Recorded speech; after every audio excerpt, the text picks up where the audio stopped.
Mga boss, VP Sara Duterte lumipad muli sa dahig para bisitain si Digong. Ayan, nandun nga si VP Inday Sara sa ICC dahig mga boss, no, dahil kanya ng turn para dumalaw at bantayan ang kanilang ama na nakakulong sa dahig mga boss. Dahil nga hindi rin pinagbigyan ng ICC ang interim release ni FPRRD. So nandyan sila mga boss bilang mga anak, so sinusuportahan nila ang kanilang ama. So dito nga sa dahig mga boss, no, ay may nagtanong tungkol nga dito kay Auntie Claire. At ito ang sagot ni VP Inday Sara na siguradong magpapagalit na naman dito kay Auntie Claire. Alam naman natin si Auntie Claire ay galit na galit, lalo na pag Duterte ang pinag-uusapan. Pero nakakaloko talaga itong si VP Inday dahil mayroon siyang sinabi tungkol kay Auntie Claire na siguradong manggagalait ito sa galit. Ito ating panoorin mga boss.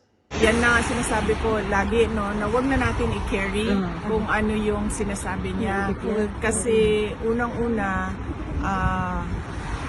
wala naman siyang maayos na sinasabi.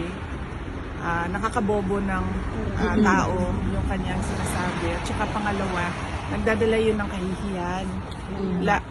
Lalong-lalo na kapag nagsasalita siya na nandun yung seal ng Office of the President. Kasi nakikita yun ng buong mundo.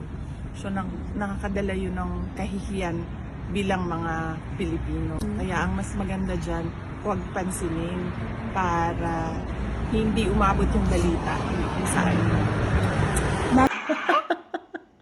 Ayun mga boss, pang-asartalo talaga to si VP Inday. Huwag na raw pansinin si Auntie Claire dahil nagdadala yon ng kahihiyan sa ating bansang Pilipinas bilang spokesperson ng ating Pangulo mga boss. Sigurado, pag napanood ito ni Auntie Claire mga boss, ay manggagalaitin na naman siya sa galit